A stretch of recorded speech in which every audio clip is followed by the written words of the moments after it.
And I think one of the other discussion topics that we really want to make sure we touch on this time, which is a big challenge that's facing the industry, is in terms of reimbursement.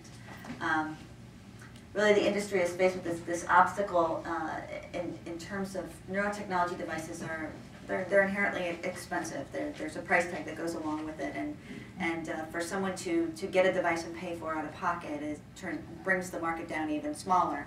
So really, we rely on in our system and in insurance in other countries as well in terms of reimbursement from a third party to help pay for the devices. So really, for a neurotech company to go out and ask for reimbursement or coding from Medicare and Medicaid really always doesn't look as favorable in terms of the insurance companies and whatnot.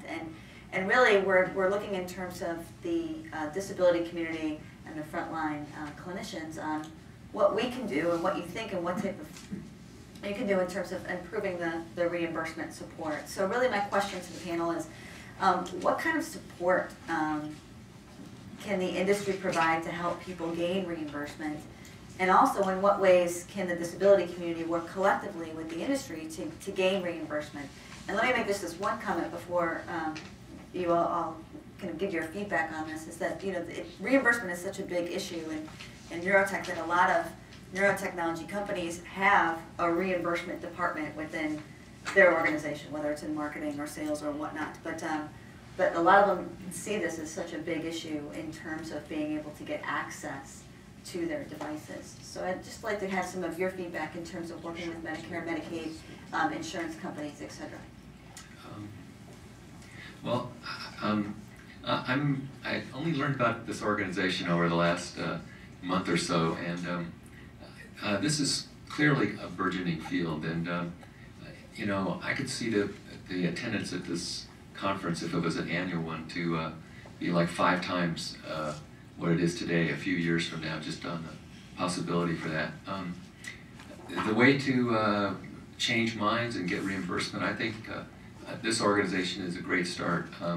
And I think the people on the front line have got to be the patients themselves, and then you really got to convince those doctors and the occupational therapists and the physical therapists. I mentioned this. The Neural Recovery Network before that we have. So this is one of 5 parts of our research program for the Christopher and Dana Reeve Foundation. And basically it's the treadmill training program with enhanced rehabilitation. And we have about 6 centers now that we fund that put mostly acute patients through this local motor training. And there have been some really dramatic examples of recovery people have made now. Whether the recovery is going to happen with the training or not is something that we're doing in these centers, setting up standardized treatment regimens and all. But so nonprofit organizations in conjunction with patients, and then convincing the clinicians and the therapists, I think that's the way to go. I would agree with that, and also an example comes up with the sacral stimulator for bladder and bowel function. I know Graham Creasy quite well, and over in the UK they've had a pretty large number of people with spinal cord injuries that have had the system implanted, and then his group has gone ahead and actually gotten data that shows that this is it's a cost-effective and cost-benefit health plan, or whatever you want to call it, that actually would reduce the cost to medical insurance companies later on for that person. So maybe one strategy of going down would be to try to actually start collecting data on how, if you improve somebody's independence and health with a neuroprosthetic or other neurotechnology device, how will that benefit the insurance companies later on? Because if that's, when you have a chronic disability, the older you get, you age faster and you get sick faster, and so you become more and more disabled. And a lot of people with disabilities aren't able to work, And so that means that they're on SSI and Medicare, Medi-Cal, Medicaid. So what can you do that would actually increase the independence of these people, increase their health, and increase their ability to go back to work and pay taxes? And that means that the insurance companies have less money that they have to pay out. And that would be a long way to go about it, but I think that would be a really effective way. So possibly creating a lobbying group of users and different disabilities that need this, industry people that know about how the technology is going to advance, and then clinicians that show that this can be a health benefit in the long run.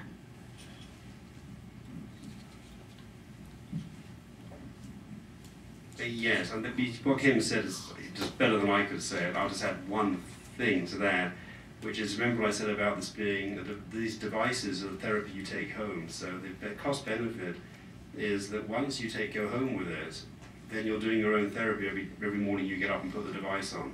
So I haven't had, since I got this device in February, I don't want to say something that is not accurate, but I don't think I've had any physical therapy. My need for physical therapy has gone away because essentially I have a physical therapist with me every moment of the day.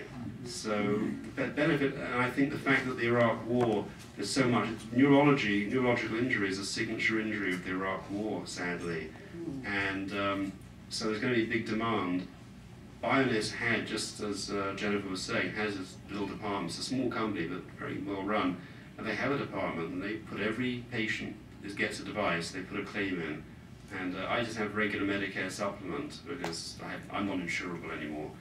So thank God I have Medicare. And Medicare did issue, through my Health Net, which is my Medicare supplement, they issued half the cost, which I was very happy to receive back. My parents covered the rest. But anyway, do you want to say something about that? To elaborate on what Kim said is, about 3 or 4 months ago, I went to Sacramento and we were arguing with the governor about universal health care, and we have to show how it's beneficial for them to, to do universal health care, to keep us from being in the hospital. Would be kind of the same ways. It's cost effective. What's more cost effective to keep people, to give them everything that they need to stay out of the hospital or to go to the hospital, and where they have to spend days and nights in the hospital, which was much more expensive that way. So that's what I'm elaborating on. They're just more cost effective.